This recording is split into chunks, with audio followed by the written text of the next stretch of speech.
This insomnia is killing me. But today's episode could kill us all?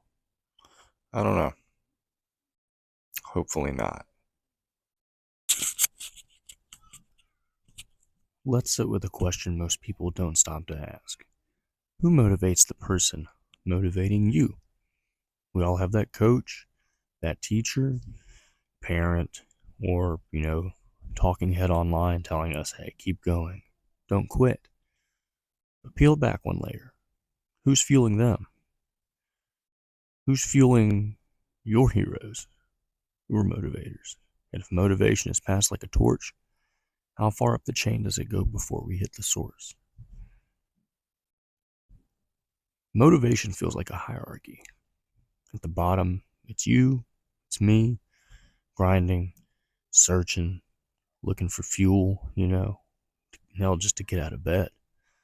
Above us, there's, people who just seem to have this motivation out of thin air. Leaders, speakers, people who are out here shouting, leading protests, politicking, stuff like that. People that, when you listen to them, you maybe either think they're full of crap or, you get real motivated. But here's the truth. Even those people, even Tony Robbins, right? Even they have days that they can't get out of bed. They have days where they question their purpose. They have days where they question the motivation that they're pushing, where they need someone or something to push them forward. So what is it that's motivating them? Sometimes it's another human being. Sometimes it's their legacy. Sometimes it's pain turned inside out.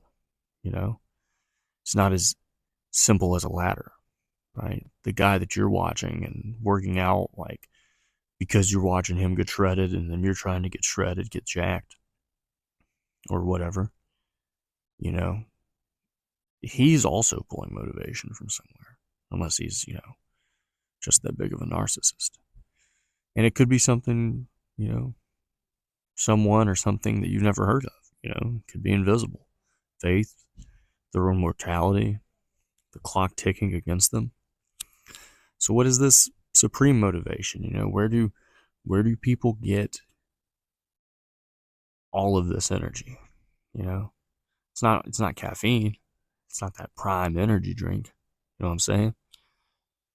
Supreme motivation is the thing that doesn't burn out. When the music stops, when the crowd goes home, when the people are done clapping, when the camera shutter goes off. It's the anchor, the motivator's motivator. For some, supreme motivation is survival. I don't want to go back to the life I came from.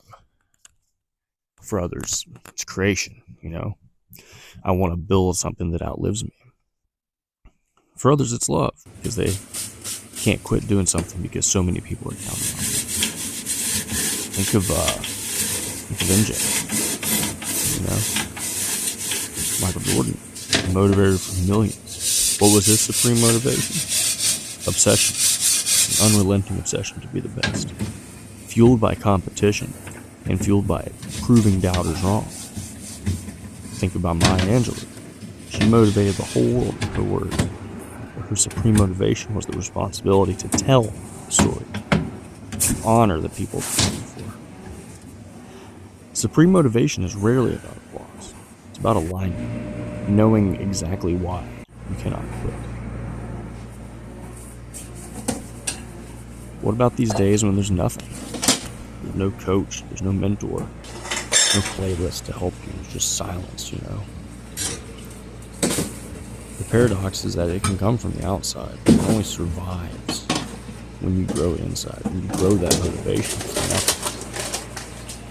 And to harness motivation from nothing, there's three things you can do. You can redefine your pain. Pain is wasted if it doesn't push you. Flip it. Say, this is fuel. That can be any kind of pain. Heartache, knee ache, butt ache. We all got one of those. You can create micro goals. Small victories create momentum. Momentum breeds motivation. And you can borrow from your future self already. Imagine the version of you who didn't quit. Pull that energy into today. Pull it into right now. Open up that zipper in front of you. Step into the future a little bit and say, hey, I need some of this. You're going to be fine. I need some of this for right now. It's not always like that. Sometimes it's a spark you strike with your own two hands. And once you've done that, you don't just motivate yourself. You become someone else's motivator. And that chain will continue. So, who motivates the motivated? Everyone. No one. The word itself. Motivation isn't owned, it's recycled. It flows through people, through stories, through pain, through love. And when it seems like there's nothing left, supreme motivation whispers the truth.